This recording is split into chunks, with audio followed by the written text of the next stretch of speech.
আল্লাহ তাআলা আমাদেরকে পৃথিবীতে অসংখ্য অগণিত, যা পৃথিবীর মানুষ বর্তমান যারা বিজ্ঞান নিয়ে গবেষণা করতেছে, যারা সায়েন্টিস্ট, তারাও গবেষণা করে বের করতে পারে নাই যে পৃথিবীতে কত সৃষ্টি আছে, কত মাখলুক আছে, যা গণনা করে শেষ করা যাবে। অনেক তাদের জানার বাইরে অনেক সৃষ্টি আছে যা বিজ্ঞান এখন পর্যন্ত আজ করতে পারেনি, আন্দাজ করতে পারেনি। তো এত সুবিশাল সৃষ্টির মধ্যে আল্লাহ তাআলার এই সুন্দর সৃষ্টি নৈপুণ্যের মধ্যে আল্লাহ তাআলা সবচাইতে বেশি গুরুত্ব, সবচাইতে বেশি মর্যাদা, সম্মান, ইজ্জত আল্লাহ তাআলা পৃথিবীর কোন সৃষ্টিকে দেন নাই।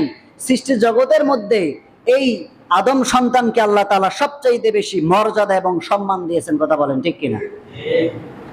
এই সম্মান এবং মর্যাদা কোথা থেকে আপনি পেলেন? আচ্ছা, আপনি বলেন, আমাদের চাইতে শক্তিশালী প্রাণী পৃথিবীতে আছে না নাই? আছে, অনেক শক্তিশালী প্রাণী আছে। শক্তির দিক দিয়ে যদি এই পৃথিবীর মধ্যে কাউকে রাজত্ব করা, কেউ যদি রাজত্ব করত, তাহলে পৃথিবীর মধ্যে শক্তিশালী প্রাণী আমরা যেটা দেখি সেটা হলো হাতি। সবচাইতে বড় দেহ তার, এই শক্তির দিক দিয়ে শ্রেষ্ঠত্ব অর্জন করলে হাতি পৃথিবীর শ্রেষ্ঠ সৃষ্টি হয়ে যেত। কথা বলেন ঠিক কিনা? কিন্তু আল্লাহ তাআলা শক্তির দিক দিয়ে সৃষ্টির গুণাগুণকে, সৃষ্টির মর্যাদাকে উঁচু নিচু করেন নাই। এরপরে ক্ষিপ্রতার দিক দিয়ে যদি পৃথিবীর মধ্যে কেউ শ্রেষ্ঠত্ব অর্জন করা যেত, তাহলে সিংহর চেয়ে, বাঘের চেয়ে এত বড় ক্ষিপ্র হিংস্র জানোয়ার আর পৃথিবীর মধ্যে হতে পারে? তাহলে তারাই শ্রেষ্ঠ সৃষ্টি হয়ে যেত। এরপরে আকাশে ওড়ার দিক দিয়ে, ফ্লাই করার দিক দিয়ে যদি কেউ পৃথিবীর মধ্যে শ্রেষ্ঠ সৃষ্টি হিসেবে প্রমাণিত হয়ে যেত, তাহলে এই পৃথিবীর মধ্যে পাখি সবচাইতে পৃথিবীর মধ্যে সর্বশ্রেষ্ঠ সৃষ্টি হিসেবে পরিগণিত হয়ে যেত। কথা বলেন ঠিক কিনা? এখন আল্লাহ তাআলা আপনাকে কেন সৃষ্টিকুলের শ্রেষ্ঠত্ব দিলেন, মর্যাদা দিলেন, এটা আগে আপনাকে বুঝতে হবে। তাহলে বোঝা যাচ্ছে যে শক্তি দিয়ে আপনি শ্রেষ্ঠ হতে পারেন নাই, ক্ষিপ্রতার দিক দিয়ে আপনি শ্রেষ্ঠ হতে পারেন নাই, আকাশে ওড়ার দিক দিয়ে আপনি শ্রেষ্ঠ হতে পারেন নাই। আপনার ভিতরে যে জ্ঞান, আকল, বুদ্ধি, বিবেক দিয়েছেন, এই বুদ্ধি বিবেক দিয়ে আল্লাহ তাআলা আপনাকে শ্রেষ্ঠত্ব দান করেছেন। কথা বলেন ঠিক কিনা? দেখেন এই জ্ঞান দিয়ে মানুষ কি করলো? শক্তিশালী হাতি, শক্তিশালী কি হাতি, সলিমুদ্দি হাতির মাথার উপরে বসে, আল্লাহ এমন ব্রেন দিল সলিমুদ্দিকে, মাথার উপরে বসে এরকম একটা লাঠি নিয়ে হাতির মাথার মধ্যে আঘাত করে, আছে না নাই? আচ্ছা, ওই হাতি যদি এই সলিমুদ্দির 4-5টা মাথা এক জায়গায় করে যদি উপর থেকে পাটা নিচের মধ্যে রাখে, এর মাথার ঘিলু কি খুঁজে পাওয়া যাবে? যাবে না।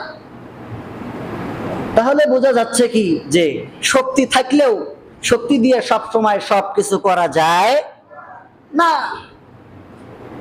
তার কারণ সর্বশ্রেষ্ঠ সৃষ্টি হচ্ছে মানুষ। কাররামনা বানি আদম, আদম সন্তানকে আল্লাহ তাআলা সবচাইতে শ্রেষ্ঠত্ব দান করেছেন। এই জন্য হাতির ঘাড়ের উপরে বসে, মাথার উপরে বসে হাতির মাথার মধ্যে আঘাত করে হাতি মনে মনে বলে, বেটা, শক্তির দিক দিয়ে হলে তোর মতো সলিমুদ্দিকে শেষ করে ফেলাইতাম, কিন্তু তুই কেবলমাত্র আশরাফুল মাখলুকাত, শ্রেষ্ঠর সৃষ্টি, এই জন্য আমি তোকে কিছু করতেছি না। কথা বলেন ঠিক কিনা?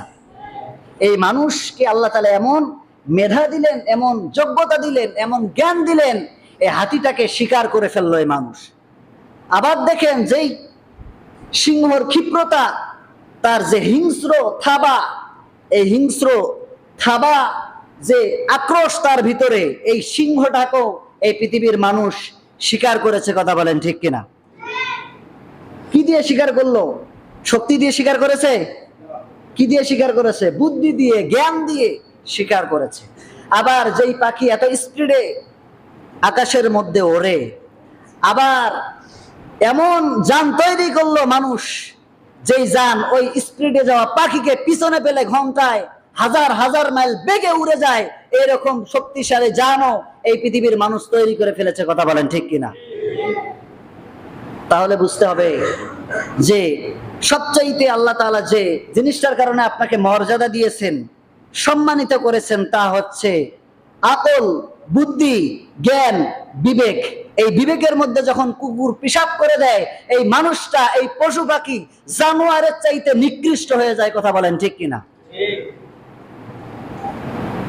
এটা আপনাকে বুঝতে হবে কোন দিক দিয়ে আপনি শ্রেষ্ঠ। আপনি যে শ্রেষ্ঠ তার প্রমাণ আপনাকে দিতে হবে।